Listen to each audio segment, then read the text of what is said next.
Hi friends, good morning. Welcome back to my YouTube channel. ನನ್ನ ಒಂದು YouTube ಚಾನಲ್ಗೆ ಯಾರೆಲ್ಲ ಸಬ್ಸ್ಕ್ರೈಬ್ ಆಗಿಲ್ಲ ದಯವಿಟ್ಟು ಸಬ್ಸ್ಕ್ರೈಬ್ ಮಾಡ್ಕೊಳ್ಳಿ. ಹಾಗೆ ವಿಡಿಯೋನ ಸ್ಕಿಪ್ ಮಾಡೋಕ್ಕೆ ಹೋಗಬೇಡಿ, ಎಂಡ್ ತನಕ ನೋಡಿ. ಇದು ಜಟಾಯು ಅರ್ತ್ ಪಾರ್ಕ್ ಅಥವಾ ಜಟಾಯು ನೇಚರ್ ಪಾರ್ಕು. ಇದಿರುವಂಥದ್ದು ಕೇರಳದ ಕೊಲ್ಲಂ ಜಿಲ್ಲೆಯ ಚಂಡಾಯ ಮಂಗಲಂನಲ್ಲಿರುವ ಉದ್ಯಾನವನ ಮತ್ತು ಇದು ಪ್ರವಾಸೋದ್ಯಮದ ಕೇಂದ್ರವಾಗಿದೆ. ನನಗೆ ಜಟಾಯು ಬಗ್ಗೆ ಎಷ್ಟು ತಿಳಿದಿದೆಯೋ ಅದನ್ನು ನಿಮ್ಮ ಹತ್ರ ನಾನು ಶೇರ್ ಮಾಡ್ತಾ ಇದ್ದೀನಿ. ಜಟಾಯು ರಣಹದ್ದುಗಳ ರಾಜ. ಜಟಾಯು ರಾಮನ ತಂದೆಯಾದ ದಶರಥನ ಸ್ನೇಹಿತರಾಗಿದ್ದನು. ರಾಮಾಯಣದ ಸಮಯದಲ್ಲಿ ಜಟಾಯುಗೆ ವಯಸ್ಸಾಗಿ ಮೊದಲಿನಷ್ಟು ಶಕ್ತಿ ಇರಲಿಲ್ಲ. ರಾವಣನು ಸೀತೆಯನ್ನು ಅಪಹರಿಸಿ ಪುಷ್ಪಕ ವಿಮಾನದಲ್ಲಿ ಲಂಕೆಗೆ ಹಾರಿ ಹೋಗುತ್ತಿದ್ದನು. ಆಗ ಸೀತೆಯು ಕಷ್ಟದಲ್ಲಿರುವುದನ್ನು ಗಮನಿಸಿದ ಜಟಾಯು ರಾವಣನ ಮೇಲೆ ದಾಳಿ ಮಾಡಿ ತಡೆಯಲು ಯತ್ನಿಸುತ್ತಾನೆ. ಆದರೆ ರಾವಣನು ಜಟಾಯುಗಿಂತ ತುಂಬ ಶಕ್ತಿಶಾಲಿಯಾಗಿದ್ದನು. ಜಟಾಯುವಿನ ರೆಕ್ಕೆಯನ್ನು ಕತ್ತರಿಸಿ ನೆಲಕ್ಕುರುಳಿಸಿ ಬೀಳುವಂತೆ ಮಾಡುತ್ತಾನೆ. ರಾಮ ಮತ್ತು ಲಕ್ಷ್ಮಣರು ಸೀತೆಯನ್ನು ಕಾಡಿನಲ್ಲಿ ಅಲೆದಾಡಿ ಹುಡುಕುತ್ತಾರೆ. ಆಗ ಅವರು ಜಟಾಯು ಗಾಯಗೊಂಡು ಸಾವಿನ ಅಂಚಿನಲ್ಲಿ ಬಿದ್ದಿದ್ದ ಜಾಗಕ್ಕೆ ಬರುತ್ತಾರೆ. ಸೀತೆಯನ್ನು ರಾವಣ ಅಪಹರಿಸಿ ಲಂಕೆಗೆ ಹೊತ್ತೊಯ್ಯುವ ವಿಷಯವನ್ನು ಜಟಾಯು ರಾಮನಿಗೆ ತಿಳಿಸುತ್ತಾನೆ. ಜಟಾಯು ತಾನು ರಾವಣನನ್ನು ತಡೆಯಲು ಎಲ್ಲ ಪ್ರಯತ್ನವನ್ನು ಮಾಡಿದ್ದಾಗಿ ರಾಮನ ಬಳಿ ಹೇಳುತ್ತಾನೆ. ಸೀತೆಯನ್ನು ಮರಳಿ ಪಡೆಯಬೇಕೆಂದರೆ ರಾಮನು ದಕ್ಷಿಣ ದಿಕ್ಕಿನಲ್ಲಿ ಪ್ರಯಾಣಿಸಬೇಕೆಂದು, ತನ್ನಿಂದ ಸೀತೆಯ ಅಪಹರಣವನ್ನು ತಡೆಯಲಾಗದಿದ್ದಕ್ಕೆ ರಾಮನಲ್ಲಿ ಕ್ಷಮೆಯಾಚಿಸಿ ಸಾವನ್ನಪ್ಪುತ್ತಾನೆ. ಹೀಗೆ ಸೀತೆಯನ್ನು ಅಪಹರಿಸಿದ್ದು ಯಾರು ಎಂಬುದು ರಾಮನಿಗೆ ತಿಳಿಸಿ ಸಹಾಯ ಮಾಡಿದ ಜಟಾಯು ರಾಮಾಯಣದಲ್ಲಿ ನಿರ್ಣಾಯಕ ಪಾತ್ರ ವಹಿಸುತ್ತಾನೆ. ನನಗೆ ತಿಳಿದಿರುವಷ್ಟು ಜಟಾಯು ಬಗ್ಗೆ ನಿಮ್ಮ ಹತ್ರ ಶೇರ್ ಮಾಡ್ಕೊಂಡಿದ್ದೀನಿ. ನಾವಿವಾಗ ಜಟಾಯುವಿನ ಬ್ಯಾಕ್ ಸೈಡಲ್ಲಿದ್ದೀವಿ. ಅದೊಂದು ಫೆದರ್ ರೆಕ್ಕೆ ಹತ್ರ ಇದ್ದೀವಿ. ಈ ಒಂದು ಜಾಗದಲ್ಲಿ ಫಂಕ್ಷನ್ಸ್ ಎಲ್ಲ ಮಾಡ್ತಾರಂತೆ. ಹಾಗೆಯೇ ಸ್ವಲ್ಪ ಮುಂದೆ ಬಂದರೆ ಅಲ್ಲಿ ಒಂದು ಸ್ಟಾಲ್ ಇದೆ. ಅಲ್ಲಿ ನೋಡಿ, ಕೃಷ್ಣನ ಸ್ಟ್ಯಾಚು, ರಾಮನ ಸ್ಟ್ಯಾಚು, ಬೊಕ್ಕು, ರಾಮಾಯಣ ಬೊಕ್ಕು ಪ್ರತಿಯೊಂದು ಇತ್ತು. ತುಂಬ ಚೆನ್ನಾಗಿತ್ತು. ಅಲ್ಲೆಲ್ಲ ನೋಡ್ಕೊಂಬಿಟ್ಟು ಇವಾಗ ನಾವು ಮುಂದೆ ಬಂದರೆ ಇಲ್ಲೊಂದು ನೇಮ್ ಬೋರ್ಡ್ ಹಾಕಿದ್ರು, ಜಟಾಯುಪುರ ಶ್ರೀ ಕೋದಂಡ ರಾಮಕ್ಷೇತ್ರ ಟ್ರಸ್ಟ್ ಅಂತ. ಹಾಗೆಯೇ ಟೈಮಿಂಗ್ಸು, ದೇವಸ್ಥಾನದ ಓಪನಿಂಗ್ ಟೈಮಿಂಗ್ಸ್ ಎಲ್ಲ ಇತ್ತು. ಅದನ್ನೆಲ್ಲ ವಿಡಿಯೋ ಮಾಡಿಕೊಂಡು, ಹಾಗೆಯೇ ಅಲ್ಲಿ ಕನ್ನಡದಲ್ಲೂ ಸಹ ನೇಮ್ ಬೋರ್ಡ್ ಇತ್ತು. ಅದೇನಂತಂದರೆ, ಒಂದು ದಿನ ವಾನರ ಆಹಾರ, ಅಂದರೆ ಅಲ್ಲಿ ಕೋತಿಗಳಿದೆ, ಅಲ್ಲಿಗೆ ಆಹಾರಕ್ಕೆ ಅಷ್ಟು ಅಮೌಂಟನ್ನ ಪಡ್ಕೊತಾಯಿದ್ರು. ಅಂದರೆ ಹೇಳಿದರು, ಇಷ್ಟಿಷ್ಟು ಅಮೌಂಟ್ ಇದೆ ಇಷ್ಟಿಷ್ಟು ದಿನಕ್ಕೆ ಅಂತ. ಹಾಗೆಯೇ ಪೂಜೆದೆಲ್ಲ ಅಲ್ಲಿ ಒಂದು ನೇಮ್ ಬೋರ್ಡ್ ಇತ್ತು. ಅದನ್ನೆಲ್ಲ ವಿಡಿಯೋ ಮಾಡಿಕೊಂಡು ಇವಾಗ ಮೇಲ್ಗಡೆ ಹೋಗ್ತಾ ಇದ್ದೀವಿ. ನೋಡಿ, ಅಲ್ಲಿಂದ ಜಟಾಯು ಎಷ್ಟು ಚೆನ್ನಾಗಿ ಕಾಣ್ತಾ ಇದೆ ಅಂತ. ಇಲ್ಲಿ ಸುತ್ತ ಒಂದು ದೇವಸ್ಥಾನ ಇದೆ. ಅಂದರೆ ದೇವಸ್ಥಾನ ಹೋದಾಗ ಕ್ಲೋಸ್ ಆಗಿತ್ತು, ರಾಮನ ದೇವಸ್ಥಾನ. ಹಾಗೆ ಹೊರಗಡೆಯಿಂದನೇ ದೇವಸ್ಥಾನನ ವಿಡಿಯೋ ಮಾಡಿಕೊಂಡೆ. ಒಂದು ರೌಂಡ್ ದೇವಸ್ಥಾನ ಸುತ್ತ ಹೋಗ್ಬಿಟ್ಟು ಹಾಗೆಯೇ ಮುಂದೆ ಹೋದರೆ ರಾಮಂದು ಪಾದ ಇದೆ, ಅದನ್ನು ಸಹ ವಿಡಿಯೋ ಮಾಡ್ಕೊಂಡಿದ್ದೀನಿ. ತುಂಬ ಚೆನ್ನಾಗಿದೆ ನೋಡೋದಕ್ಕೂ.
ದೇವಸ್ಥಾನ ಹಾಗೂ ರಾಮನ ಪಾದನೆಲ್ಲ ನೋಡ್ಕೊಂಬಿಟ್ಟು ಇವಾಗ ಬಂದ್ವಿ.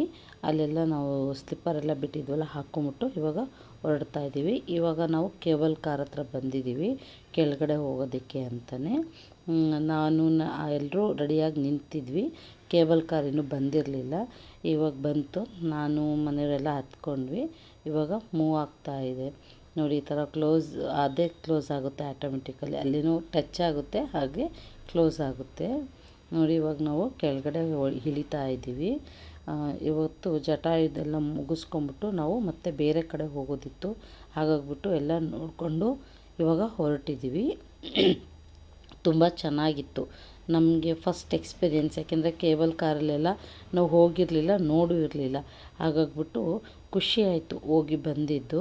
ನಾವು ಇವಾಗ ನೆಕ್ಸ್ಟು ಮತ್ತೆ ಮುಂದೆ ಮತ್ತೊಂದು ಪ್ಲೇಸಿಗೆ ಹೋಗಬೇಕಾಗಿತ್ತು. ಆಲ್ರೆಡಿ ಟೈಮ್ ಬೇರೆ 2 o'clock ಆಗೋಗಿತ್ತು. ಯಾಕೆಂದರೆ ಅಲ್ಲಿಂದ ತುಂಬ ಲಾಂಗ್ ಜರ್ನಿ ಇತ್ತು ನಮಗೆ.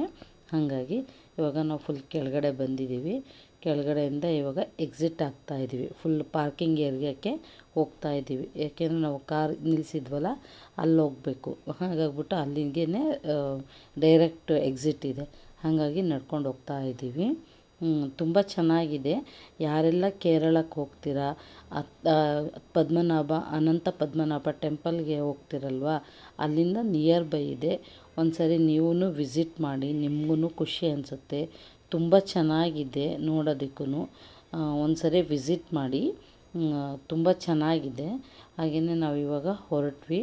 ಇವಾಗ ನಾವು ಕಾರ್ ಪಾರ್ಕಿಂಗ್ ಹತ್ರನೇ ಹೋಗ್ತಾ ಇದ್ದೀವಿ.